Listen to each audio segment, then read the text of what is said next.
Hey there, if you're looking for the ultimate Greek philosophy apology book summary, you are absolutely in the right place. We are diving straight into the 399 BCE trial of Western philosophy's absolute most famous figure, Socrates. We're going to look at exactly how this single historic event completely shaped the trajectory of intellectual history. But wait, before we break down the text of the Apology itself, we have to ask ourselves a pretty startling question. Think about it. Why would Athens, a society that literally invented and widely praised intellectual liberty, put its most famous thinker to death? To figure that out, our roadmap for this explainer covers the historical context of the trial, the political motives, the famous Delphic oracle story, his cross-examination of his accusers, and his enduring legacy. Okay, let's jump into part 1, the trial of Socrates. So, the title of the work itself is actually a bit of a historical trap. You see, the apology is not an apology in the way we use the word today. Socrates is absolutely not expressing remorse, and he's definitely not begging for forgiveness. The word actually stems from the Greek apologia, which just means a defense. What Plato's text really gives us is a staunch, unapologetic justification of Socrates' philosophical way of life, delivered right in front of an Athenian jury of his peers. Moving right along to part 2, political motives and hidden truths. Now, there is a massive difference between the official indictment and the underlying political reality going on here. The formal charges were impiety, basically not recognizing the city's gods, and corrupting the youth. But as our sources note, impiety was a notoriously vague charge in ancient Athens.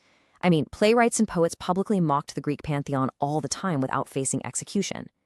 The real motives, they were largely political. Athens was incredibly unstable following their devastating defeat in the Peloponnesian War, along with the violent oligarchic coup of 404 BCE. Socrates actually had some controversial ties to those violent tyrants. Add that to his constant public criticism of Athens, and well, he made himself a prime target for a fragile democracy that was desperately trying to silence dissent. Which brings us to part 3, the Delphic oracle story.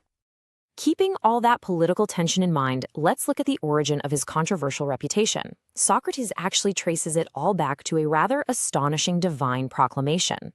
During his defense, he tells the jury this story. His old friend Sheriphon went to the oracle of Delphi and point-blank asked the priestess if anyone was wiser than Socrates. Her shocking reply, "No one is wiser." Socrates claims that when he first heard this, he was completely dumbfounded. He knew for a fact he didn't possess any profound knowledge. So what does he do? He sets out to test the oracle's meaning. He systematically approached the supposedly wise men of Athens, the prominent politicians, the great poets, the highly skilled artisans. And this is exactly what brilliantly illustrates his famous Socratic method. Under rigorous questioning, he completely exposes that these men only thought they were wise. Ultimately, Socrates concludes that the oracle was right all along, but in a highly ironic way. He alone possessed true human wisdom, simply because he was the only one willing to admit his own ignorance. He knew that he knew nothing. But, well, as you can probably imagine, systematically walking around Athens and proving the city's most powerful and prominent citizens to be fools, yeah, that did not win him many friends. This investigation deeply angered the elite, generating decades of hostility and slander that eventually snowballed right into his formal indictment. All right, part 4, refuting the formal charges. Here's where we see a total masterclass in philosophical dismantling. Socrates traps his prosecutor, Meletus. Meletus asserts that basically everyone in Athens, the laws, the jurymen, the general public, they all improve the youth, and only Socrates corrupts them. Socrates flips this argument on its head using a brilliant analogy about horse trainers. Think about horses. It's the rare, specialized trainer who actually improves the animal, right? While the general public, if left to train them, would probably just harm them. He argues it's completely illogical to claim that society universally improves its youth while one single man acts as the sole corrupter. Then he further corners his accuser by shifting the focus to the concept of intent. Socrates simply asks, "Does anyone intentionally want to be harmed?" Meletus says no, obviously. Socrates then points out that if he is actively corrupting the youth around him, he's creating bad neighbors, and bad neighbors would inevitably cause harm to Socrates himself. Therefore, no rational person intentionally harms their own community. If he's actually doing it, it has to be unintentional. And if it's unintentional, well, then he needs education, not a death sentence. On top of that, there was this nasty underlying rumor driving the whole corrupting the youth charge. People were whispering that Socrates was a deceitful sophist, one of those teachers who charged exorbitant fees to teach wealthy kids how to win arguments using cheap linguistic tricks. To dismantle this, Socrates just points to his own lifestyle. He taught openly in the public market, the agora, available to literally everyone. He never charged a single coin. He offered zero formal curriculum. And honestly, he actively denied having any actual knowledge to teach. He was merely a questioner. Next up, Part 5, the Gadfly of Athens. This brings us to the very core of how Socrates viewed his own role in society. Socrates didn't see his actions as a crime at all.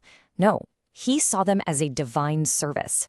He compares Athens to a large, well-bred horse that has become, a bit sluggish and lazy. He is the gadfly, a biting fly attached to the state, constantly stinging it, irritating it, and waking it up into virtuous and productive action. He firmly believed that by subjecting authorities to rigorous testing and exposing false wisdom, he was actively doing the work of Apollo. He was a deeply anti-authoritarian figure who believed that even divine claims must be scrutinized. But through this critical testing, he was actually serving the highest truth, consistently choosing his philosophical integrity over the comfort of the general public. And finally, Part 6, the verdict and a legacy. So you gotta wonder, how did the jury actually respond to this masterful, but let's be honest, highly provocative defense? Well, despite his flawless logic, the jury, perhaps pretty annoyed by his refusal to yield, found him guilty by a narrow margin. When it came time to propose his penalty, Socrates completely refused to grovel, weep, or beg for exile.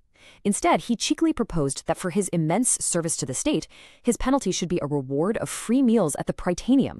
That's an honor usually reserved for Olympic champions. Unsurprisingly, this enraged the jury even further, and they ultimately sentenced him to death by drinking hemlock.